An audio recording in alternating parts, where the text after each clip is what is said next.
And we have brand new evidence in the case. Evening Express starts right now. Thanks for joining us on this Wednesday evening. I'm Ryan Smith. Hi, everyone. I'm Lynn Berry, and we could be just moments away from a Senate deal to temporarily raise the nation's borrowing limit and end this partial government shutdown, now in its 16th day. Now, that deal can't come soon enough for all of those worried about the global impact of missing the midnight deadline to raise the debt ceiling and avoid an unprecedented default. So let's talk about the deal. Here it is. The deal would fund government until January 15th. It would raise the debt limit until February 7th, require lawmakers to hammer out a long-term spending plan by mid-December, and it would require stronger income verification for people who get Obamacare subsidies. Now, GOP Senator Ted Cruz, who fought hard to include major changes in Obamacare, says he's not going to block the vote in the Senate. That was big today.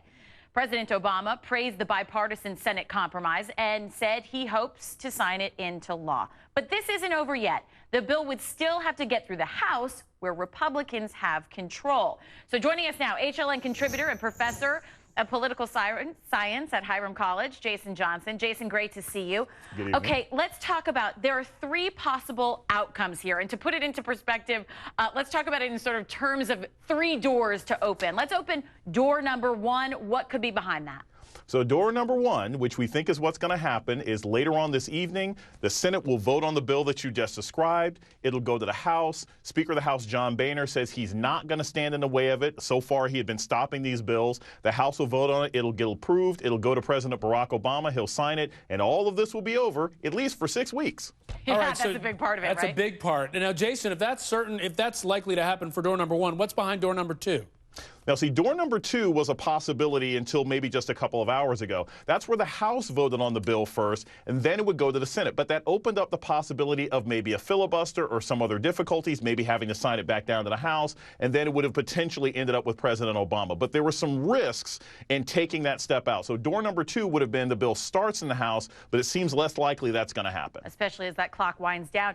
Jason, let's talk about door number three, because door number three could be catastrophic, you say, right? Right. Door number three is the prize that you don't want. That would have been if the Senate voted on the bill that seems to be on the table now. They go to the House, and one of two things happens. Either Speaker of the House, John Boehner, says, I don't care, I'm not going to bring it up. Or worse, he brings it up, tries to put some changes in it, and the House votes it down. And so that's what we've basically been dealing with for the last couple of weeks. But I think the Republicans in the House have realized that they're not going to win this battle. So door number three seems the least likely. But again, anything is possible. Well, and House Speaker John Boehner basically said, come on, guys, we lost this fight. Let's just move on. So are we expecting door number one to be the most likely outcome here?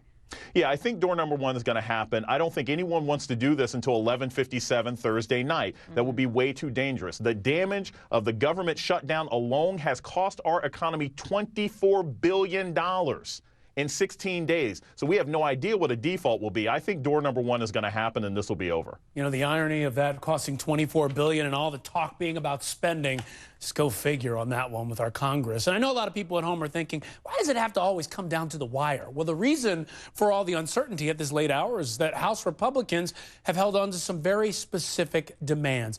Let's take a look at what they've said were the deal breakers and the deal makers.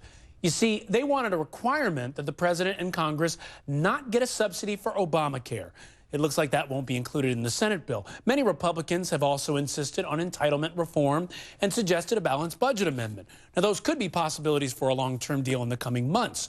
Among the deal breakers for the House GOP, an unconditional raising of the debt ceiling and the president's demand for a clean bill, one with no changes to Obamacare. The Senate plan does have a requirement for income verification for people who get Obamacare subsidies. So, Jason, did they score a small symbolic victory there? No. This is like, Tony Romo losing to Peyton Manning last week. There's no moral victories, okay? the Republicans, they just lost. They just absolutely lost this battle. They picked a fight with a president who they underestimated. And again, I can't stress this enough. Regardless of how you feel about President Barack Obama, this wasn't about ego. This wasn't about policy. This is about him saying you cannot hold the government hostage every time you don't get their way. And the Republicans thought they were going to win this battle, and they lost. All right. You know, after this battle, we referred to it a little bit earlier, but it's gone on for weeks. And this is what Speaker Boehner had to say about today's developments. Take a listen. So we've been locked in a fight over here, trying to bring government down to size, trying to do our best to stop Obamacare, and we fought the good fight. We just didn't win. Well, that's a pretty big statement considering the House has not voted on anything yet. Jason, what does that statement say to you?